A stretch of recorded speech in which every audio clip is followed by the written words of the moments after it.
calon anggota PPK. Karena sebentar lagi akan ada seleksi calon anggota PPK untuk pelaksanaan pemilu 2024. Materi tes tertulis calon anggota PPK disebutkan dalam pasal 43 ayat 4 Peraturan KPU nomor 3 tahun 2018. Pertama, pengetahuan pemilu meliputi tugas wewenang dan kewajiban PPK, penelitian syarat calon dukungan calon perseorangan anggota DPD, teknis pemungutan suara, penghitungan perolehan suara, dan rekapitulasi suara. Yang kedua, pengetahuan kewilayahan tidak disebutkan dalam PKPU detailnya, tetapi kita bisa memperhatikan ya beberapa hal terkait dengan informasi kewilayahan seperti jumlah kecamatan, jumlah desa, kemudian jumlah daerah pemilihan dalam pemilu sebelumnya. Pelaksanaan pemilu untuk memilih calon presiden dan wakil presiden, DPR, DPRD, serta DPD itu diatur dalam Undang-Undang Nomor 7 Tahun 2017. Sedangkan pelaksanaan harinya itu ditetapkan dalam peraturan KPU dan sudah ditetapkan bahwa pelaksanaan pemilu 2024 untuk tahap pemungutan suara akan dilaksanakan pada 14 Februari 2024. Nah, kita harus membedakan antara pemilu dan pemilihan kepala daerah. Kalau pemilu didasarkan pada Undang-Undang Nomor 7 Tahun 2017. Sedangkan pemilihan kepala daerah untuk memilih gubernur, bupati, dan wali kota diatur dalam Undang-Undang Nomor 1 Tahun 2015, sebagaimana diubah terakhir dengan Undang-Undang Nomor 6 Tahun 2020. Sekarang kita akan menyampaikan asas penyelenggaraan pemilu. Langsung, umum, bebas, rahasia, jujur, dan adil, sering disingkat dengan Bubiar-Jurdil.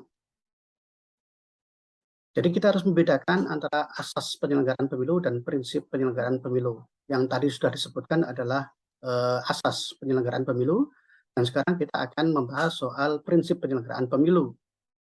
Prinsip penyelenggaraan pemilu dalam Undang-Undang 7 tahun 2017 adalah mandiri, jujur, adil, berkepastian hukum, tertib, terbuka, proporsional, profesional, akuntabel, efektif, dan efisien. Selanjutnya kita akan mempelajari tentang lembaga penyelenggara pemilu dalam Undang-Undang 7 tahun 2017. Yang pertama adalah KPU, kedua Bawaslu, dan yang ketiga adalah DKPP atau Dewan Kehormatan Penyelenggara Pemilu. KPU terdiri dari KPU, KPU Provinsi, KPU Kabupaten atau Kota, Panitia Pemilihan Kecamatan atau PPK, Panitia Pemungutan Suara atau PPS, Panitia Pemungutan Luar Negeri atau PPLN, dan Kelompok Penyelenggara Pemungutan Suara atau KPPS. Sedangkan Bawaslu terdiri dari Bawaslu, Bawaslu Provinsi, Bawaslu Kabupaten Kota, Panwaslu Kecamatan, Panwaslu Kelurahan Desa, Panwaslu Luar Negeri, dan Pengawas TPS. Sekarang kita akan mencermati susunan KPU. Yang pertama, KPU itu terdiri dari KPU, KPU Provinsi, KPU Kabupaten Kota yang bersifat tetap, dan PPK, PPS, PPLN, dan KPPS yang bersifat ad hoc atau sementara. Anggota PPK sebanyak 5 orang, PPS 3 orang, PPLN 3-7 orang, dan KPPS 7 orang. Keanggotaan di masing-masing tingkatan tadi harus mempertimbangkan keterwakilan 30% perempuan. KPU sampai di tingkat PPLN didukung dengan sekretariat. Khusus untuk sekretariat PPK, pembentukannya dilakukan melalui PPK, melalui KPU Kabupaten Kota, mengusulkan 3 nama calon sekretaris PPK ke Bupati atau Wali Kota. Kemudian ditetapkan dengan keputusan Bupati atau Wali Kota.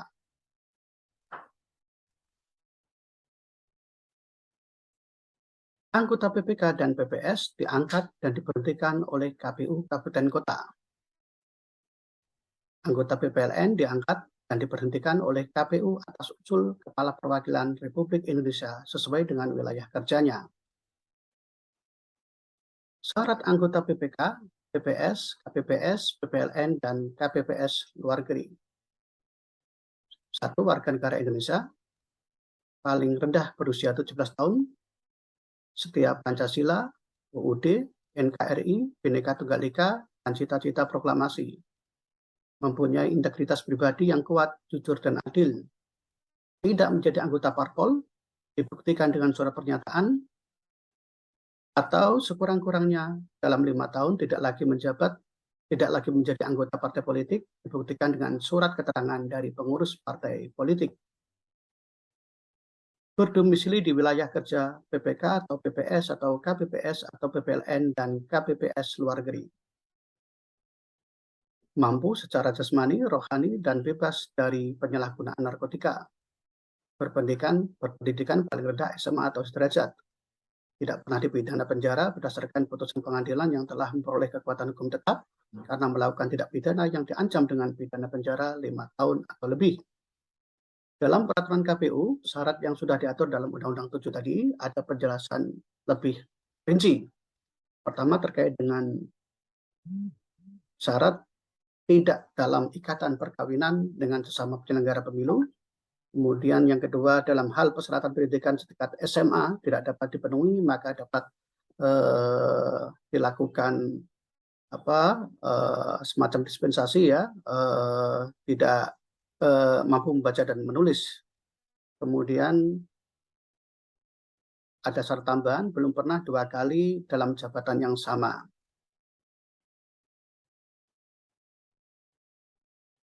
Sedangkan pemberhentian dengan tidak hormat untuk anggota PPK, PPS, dan KPPS dilakukan karena 1. Tidak lagi memenuhi syarat, 2. Melanggar sebuah janji atau kode etik, 3. Tidak dapat melaksanakan tugas dan kewajiban tanpa alasan yang sah, 4. Dipidana penjara berdasarkan putusan pengadilan yang telah memperoleh kekuatan hukum tetap karena melakukan tindak pidana pemilu dan atau tindak pidana lainnya. 5. Tidak menghadiri rapat pleno yang menjadi tugas dan kewajibannya tanpa alasan yang jelas. Kemudian melakukan perbuatan yang terbukti menghambat tugas PPK, PPS, dan seterusnya. Nah, tugas PPK adalah sebagai berikut. Melaksanakan semua tahapan penyelenggaraan pemilu di tingkat kecamatan, menerima dan menyampaikan daftar pemilih kepada KPU Kabupaten Kota, melakukan dan mengumumkan rekapitulasi hasil penghitungan suara pemilu, melakukan evaluasi dan membuat laporan setiap tahapan penyelenggaraan pemilu di wilayah kerjanya, melaksanakan sosialisasi penyelenggaraan pemilu, melaksanakan tugas lain yang diberikan oleh KPU, KPU Provinsi, dan KPU Kabupaten Kota, melaksanakan tugas lain sesuai dengan ketentuan peraturan perundang-undangan. Wewenang PPK mengumpulkan hasil penghitungan suara dari seluruh TPS di wilayah kerjanya, melaksanakan wewenang lain yang diberikan oleh KPU, KPU Provinsi, KPU Kabupaten Kota sesuai dengan peraturan perundang-undangan, melaksanakan wewenang lain sesuai ketentuan peraturan perundang-undangan. Kewajiban PPK membantu KPU, KPU Provinsi, dan Kabupaten Kota melakukan pemutakhiran data pemilih, membantu KPU, KPU Provinsi, dan Kabupaten Kota dalam menyelenggarakan pemilu, menindaklanjuti dengan segera temuan dan laporan Panwaslu Kecamatan, melaksanakan kewajiban lain yang diberikan oleh KPU, KPU Provinsi, KPU Kabupaten Kota sesuai dengan peraturan perundang-undangan, melaksanakan kewajiban lain sesuai dengan ketentuan peraturan perundang-undangan. Selanjutnya kita akan membahas tentang tata cara rapat PPK. Rapat PPK diselenggarakan atas kesepakatan anggota. Setiap anggota PPK mempunyai hak dan kesempatan yang sama untuk memberikan pendapat. Rapat PPK dinyatakan sah apabila dihadiri paling sedikit 2 anggota PPK dibuktikan dengan daftar hadir. Keputusan rapat PPK dinyatakan sah apabila disetujui paling sedikit 2 anggota yang hadir. Selanjutnya kita akan membahas tentang teknis ya, verifikasi persyaratan dukungan calon anggota Dewan Perwakilan Daerah. Nah, Sebelumnya kita akan bahas syarat dukungan minimal calon anggota Dewan Perwakilan Daerah atau DPD. Untuk provinsi yang berpenduduk dalam DPT sampai dengan 1 juta, maka minimal harus disampaikan dukungan sebanyak 1.000 pemilih.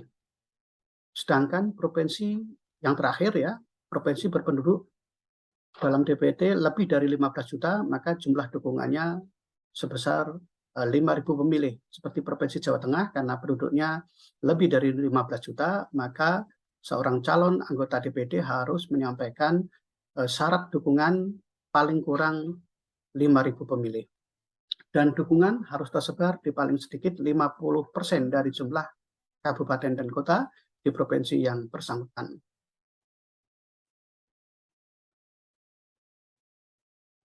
Selanjutnya, kita akan bahas pihak-pihak yang tidak boleh memberikan dukungan untuk calon DPD. Yang pertama adalah ASN atau aparatur sipil negara, kemudian penyelenggara pemilu, dan anggota TNI Polri. Pendukung hanya dapat memberikan dukungan untuk satu calon DPD, jadi nggak boleh satu orang memberikan dukungan kepada 2 calon DPD. Kemudian dalam pelaksanaan verifikasi, jika terdapat pendukung calon DPD yang sakit atau berada di luar wilayah, maka pelaksanaan verifikasi faktual dapat dilakukan dengan menggunakan teknologi informasi, misalnya video call.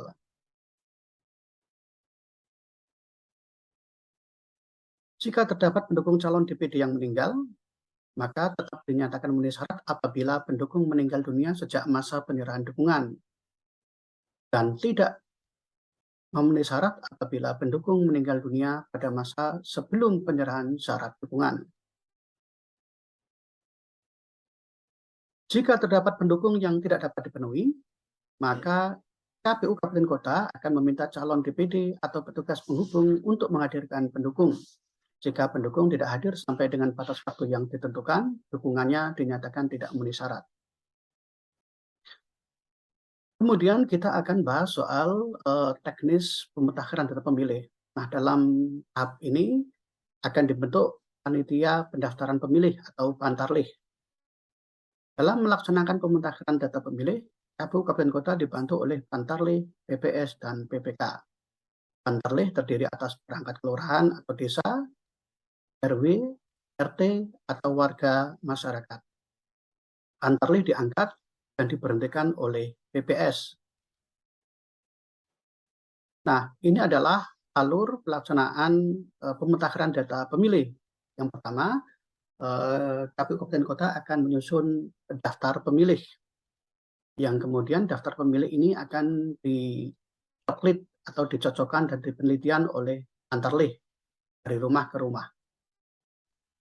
Setelah itu, hasil coklit akan disusun menjadi daftar pemilih sementara atau DPS. Setelah itu, DPS diumumkan untuk mendapatkan tanggapan masyarakat dan dilakukan perbaikan sehingga menjadi daftar pemilih sementara hasil perbaikan atau DPSAP. DPSAP ini kemudian diumumkan lagi untuk mendapatkan tanggapan masyarakat dan dilakukan perbaikan, dan hasilnya akan disusun menjadi daftar pemilih tetap.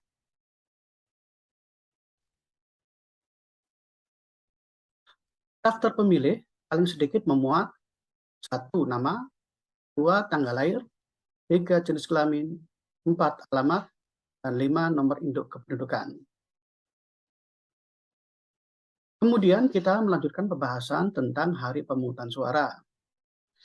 Hari, tanggal, dan waktu pemungutan suara pemilu ditetapkan dengan keputusan KPU. Pemungutan suara dilaksanakan secara serentak pada hari libur atau hari yang diliburkan secara nasional. Tata cara pelaksanaan pemungutan suara adalah sebagai berikut. 1. Pemilih untuk setiap TPS paling banyak 500 orang atau 500 pemilih. Jadi kalau kurang dari itu boleh. Lokasi TPS di tempat yang mudah dijangkau, termasuk oleh penyandang disabilitas. 3. Tidak menggabungkan desa, jadi tidak boleh pemilih itu digabungkan dalam satu TPS padahal masing-masing berasal dari desa yang berbeda. Jadi pemilih dalam satu TPS harus berasal dari desa yang sama. 4. Memperhatikan aspek geografis serta menjamin setiap pemilih dapat memberikan suaranya secara langsung, bebas, dan rahasia. 5. Jumlah surat suara di setiap TPS sama dengan jumlah pemilih DPT ditambah DPTB atau daftar pemilih tambahan ditambah 2% dari DPT sebagai cadangan. 6. Penggunaan surat suara cadangan dibuatkan berita acara. 7. Saksi harus menyerahkan mandat tertulis. 8. Apabila pemilih menerima surat suara rusak atau keliru mencoblos, maka dapat minta ganti dan KPPS wajib memberi pengganti hanya untuk 1 kali. 9. Pemilih disabilitas netra, disabilitas fisik, dan halangan fisik lainnya dapat dibantu oleh orang lain atas permintaan pemilih. 10. Surat suara yang terdapat tulisan dan atau catatan lain dinyatakan tidak sah.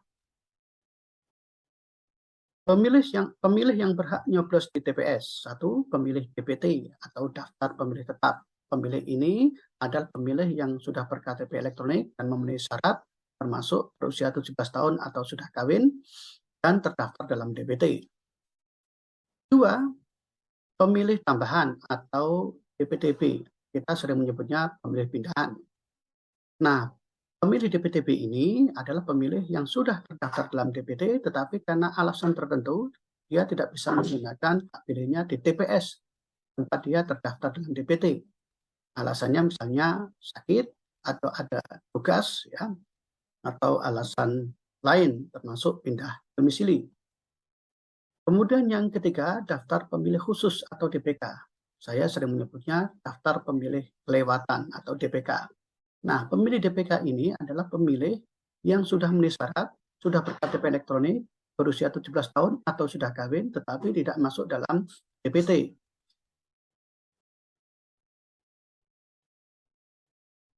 Selanjutnya, perlengkapan pemungutan suara. Perlengkapan pemungutan suara pemilu yaitu 1. Kotak suara, 2. Surat suara, 3. Tinta, 4. Bilik pemungutan suara, 5. segel, 6. Alat untuk mencoblos pilihan, 6. Tempat pemungutan suara. Penggunaan hak pilih bagi pemilih DPK. Saya tadi sudah menyebutkan tentang pemilih yang bisa menggunakan hak pilihnya di TPS selain pemilih DPT dan pemilih tambahan adalah pemilih DPK atau pemilih yang sudah memenuhi syarat dan berKTP elektronik, sudah berusia 17 tahun atau sudah kawin, tetapi tidak masuk dalam DPT. Nah, pemilih DPK ini bisa menggunakan hak pilihnya dengan ketentuan sebagai berikut. 1. Memilih di TPS sesuai dengan alamat RT RW di KTP elektronik yang dimilikinya. 2. Sebelum menggunakan hak pilih, mendaftar dulu pada KPPS di TPS tadi. Yang ketiga, penggunaan hak pilih hanya dilakukan 1 jam sebelum pemungutan suara di TPS selesai. Ini untuk mengantisipasi ya, karena pemilih DPT dan DPTB harus didahulukan. Artinya pemilih DPK ini bisa menggunakan hak pilihnya apabila surat suara masih tersedia. Pemungutan suara di TPS dapat diulang apabila terjadi bencana alam dan atau kerusuhan yang mengakibatkan hasil pemungutan suara tidak dapat digunakan atau penghitungan suara tidak dapat dilakukan. Kalau tadi dapat ya, sekarang pemungutan suara di TPS yang wajib diulang. Itu apabila 1. Pembukaan kotak suara atau berkas pemungutan dan penghitungan suara tidak sesuai ketentuan peraturan perundang-undangan. 2. Petugas KPPS meminta pemilih memberikan tanda khusus dengan cara menandatangani atau menuliskan nama atau alamat pada surat suara yang sudah digunakan. 3. Petugas KPPS merusak lebih dari 1 surat suara yang sudah digunakan oleh pemilih sehingga surat suara tersebut menjadi tidak sah. 4. Pemilih yang tidak memiliki kartu tanda penduduk elektronik dan tidak terdaftar di daftar pemilih tetap dan daftar pemilih tambahan menggunakan hak pilihnya. Selanjutnya, pemungutan suara ulang diusulkan oleh KPPS dengan menyebutkan keadaan yang menyebabkan diadakannya pemungutan suara ulang. Pemungutan suara ulang di TPS dilaksanakan paling lama 10 hari setelah hari pemungutan suara berdasarkan keputusan KPU Kabupaten Kota. Jadi pemungutan suara ulang itu harus ditetapkan dalam keputusan KPU Kabupaten Kota. tapi yang mengusulkan KPPS. Penghitungan suara. Penghitungan suara dilaksanakan setelah pemungutan suara berakhir. Jadi nggak bisa belum berakhir sudah pemungutan suara belum berakhir langsung dihitung ya, dilakukan penghitungan. Yang kedua, penghitungan dilakukan dan selesai pada hari pemungutan suara. Nah, biasanya kalau ternyata dilakukan terus pemungutan suara dan penghitungan ternyata sampai lewat jam 00 belum selesai, maka tetap dilanjutkan. KPPS melakukan penghitungan suara di dalam TPS. Saksi menyaksikan dan mencatat penghitungan suara di dalam TPS juga. Pengawas TPS mengawasi penghitungan suara pemilu di dalam TPS. Sedangkan pemantau pemilu memantau penghitungan suara di luar TPS. Jadi pemantau itu posisinya ketika proses penghitungan suara berbeda dengan KPPS, saksi, dan pengawas TPS. Nah, selanjutnya kita akan membahas tentang apa yang perlu dilakukan sebelum penghitungan suara. Maka harus dilakukan penghitungan dan pencatatan terhadap hal sebagai berikut. 1. Pemilih yang memberikan suara berdasarkan salinan DPT. 2. Pemilih yang berasal dari TPS lain atau DPTB. 3. Surat suara yang tidak terpakai. 4. Surat suara yang dikembalikan oleh pemilih karena rusak atau salah dalam cara memberikan suara. Dan yang kelima, surat suara cadangan. Jadi 5 hal ini harus dihitung dan dijumlah sebelum dilakukan penghitungan suara pemilu. Penghitungan suara ulang di TPS dilakukan apabila 1. Terjadi kerusuhan yang mengakibatkan penghitungan suara tidak dapat dilanjutkan. 2. Penghitungan suara dilakukan secara tertutup. 3. Penghitungan suara dilakukan di tempat yang kurang terang, kurang cahaya. 4. Penghitungan suara dilakukan dengan suara yang kurang jelas. 5. Penghitungan suara dicatat dengan tulisan yang kurang jelas. 6. Saksi peserta pemilu, pengawas TPS, dan warga masyarakat tidak dapat menyaksikan secara jelas. 7. Dilakukan di tempat lain, di luar tempat dan waktu yang telah ditentukan. 8. Ketidaksesuaian jumlah hasil penghitungan surat suara yang sah dan surat suara yang tidak sah dengan jumlah pemilih yang menggunakan hak pilih. Bila terjadi kondisi seperti ini, maka pengawas TPS dapat mengusulkan penghitungan ulang surat suara di TPS yang bersangkutan. Penghitungan ulang surat suara di TPS harus dilaksanakan dan selesai pada hari yang sama dengan hari pemungutan suara. Rekapitulasi di PPK dapat diulang apabila kerusuhan yang mengakibatkan rekapitulasi hasil. 2. Penghitungan suara tidak dapat dilanjutkan. 3. Rekapitulasi hasil penghitungan suara dilakukan secara tertutup. 4. Rekapitulasi hasil penghitungan suara dilakukan di tempat yang kurang terang atau kurang mendapatkan penerangan cahaya. 5. Rekapitulasi hasil penghitungan suara dilakukan dengan suara yang kurang jelas. 6. Rekapitulasi hasil penghitungan suara dicatat dengan tulisan yang kurang jelas. 7. Saksi Bawaslu Kabupaten Kota, pemantau pemilu tidak dapat menyaksikan proses rekapitulasi hasil penghitungan suara secara jelas. Dan yang ke-8, rekapitulasi hasil penghitungan suara dilakukan di tempat lain di luar tempat dan waktu yang telah ditentukan. Saksi atau Bawaslu Kabupaten Kota dapat mengusulkan rekapitulasi ulang di PPK. Rekapitulasi ulang dilaksanakan dan selesai pada hari tanggal pelaksanaan rekapitulasi. Jika jumlah suara pada sertifikat hasil penghitungan suara dari TPS berbeda dengan sertifikat yang diterima PPK, saksi Panwaslu pengawas TPS, maka PPK melakukan penghitungan suara ulang untuk TPS yang bersangkutan. Penghitungan suara ulang untuk TPS dilakukan dengan cara membuka kotak suara dan hanya dilakukan oleh PPK. Ini dalam hal rekapitulasi disebabkan karena hal-hal yang tadi terjadi. Terima kasih. Ya, demikian ya, semoga kita dapat mengikuti pelaksanaan seleksi